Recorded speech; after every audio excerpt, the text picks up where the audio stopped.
ok nhưng prap lebih pra verb to be ជាមួយ clear ខ្លះទៀតដើម្បីឲ្យយល់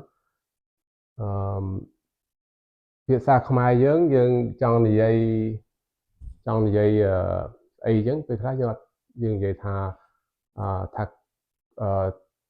ថាផ្ទះធំតែភាសាអង់គ្លេសយើងត្រូវនិយាយថាផ្ទះគឺធំយើងអាចនិយាយថាផ្ទះធំប្រទេសបានទេដូច្នេះគេច្រើនទៅប្រើជាមួយ verb to be ដោយឧបមាថាផ្ទះគឺធំយើងត្រូវតែគិតថាផ្ទះហ្នឹងគឺជា subject ផ្ទះហ្នឹងជាស្អីផ្ទះហ្នឹងគឺជា it គឺជាវាអីដែលវត្ថុឬក៏សត្វគេប្រើ it មានន័យថាវត្ថុមួយឬក៏សត្វមួយគេប្រើ it បើច្រើនវាច្រើនគេប្រើដីឃើញទេគេអត់ប្រើ it ទៀតទេប្រើដីវិញដូច្នេះមានន័យថាពួកវាដូច្នេះបើយើងចង់ថាផ្ទះនោះធំឬក៏ផ្ទះនោះគឺធំដើម្បីឲ្យយើងយល់ថាភាសាអង់គ្លេសគេនិយាយមិនគឺថា it is big មានន័យថាធំ big នេះគឺជា adjective it គឺជាជំនួសផ្ទះប៉ុន្តែយើងអាចនិយាយថា the house is big ព្រោះ the house វាស្មើនឹងវាអ្នករៀនភាសាអង់គ្លេសថ្មីប្រហែលជាមិនយល់អាហ្នឹងចឹងខ្ញុំបញ្យល់ឲ្យយល់អាប្រធានបទនេះpronoun ហ្នឹងណា pronoun គេហៅសព្វនាមហ្នឹង pronoun ហ្នឹងវាជំនួសនឹងអីដែលយើងចង់និយាយជំនួសពីប្រធានបទអីដែលយើងចង់និយាយឧបមាថាខ្ញុំថាកូនខ្ញុំទៅរៀនកូនខ្ញុំឥឡូវនៅសាលាខ្ញុំអាចថាកូនខ្ញុំស្មើនឹង he ដូច្នេះគាត់នៅសាលាខ្ញុំថា he is at school ឬក៏ខ្ញុំអាចនិយាយថាឈ្មោះវាដូចឈ្មោះវា John អីចឹងថា John is at school John ស្មើនឹង he ពីព្រោះ John ហ្នឹងឈ្មោះមនុស្សដែលយើងអ្នកទី3ដែ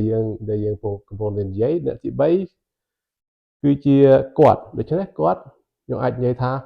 John is at school ឬក៏ហើយខ្ញុំអាចបន្តទៀតថា he is learning English អញ្ចឹងទៅដូច្នេះខ្ញុំអាចនិយាយ John ក៏បានខ្ញុំអាចនិយាយ he ក៏បានដូច he នឹងជំនួស John ដូច្នេះយើងត្រូវយល់ថាពេលខ្លះយើងអាចប្រើដូចថាពេលណាដែលយើងប្រើឧបមាយើងប្រើជាឈ្មោះជាវត្ថុជារបស់យ៉ាងអីយើងត្រូវតែយល់ថាតើយើងត្រូវជំនួសនឹងសព្វមានមួយណាដើម្បីឲ្យយើងប្រកបជាមួយ verb នេះឲ្យត្រូវគ្នាឧទាហរណ៍ថា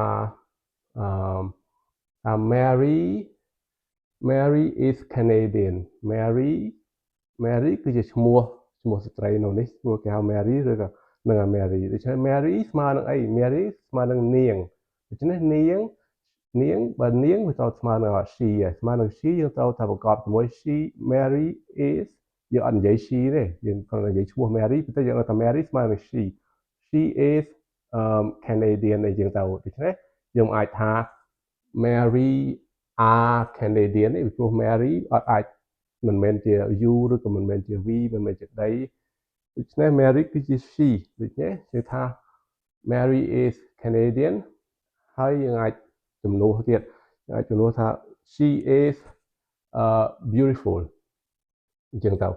ដូច្នេះពេលខ្លះយើងប្រើប្រធានបទ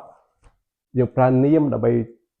ធ្វើជាដើម្បីនិយាយពីប្រធានបទអីចឹងឬក៏យើងប្រើ pronouns ដើម្បីជំនួសរឿងដែលយើងកំពុងតែសម្ដៅទៅអញ្ចឹងអូខេ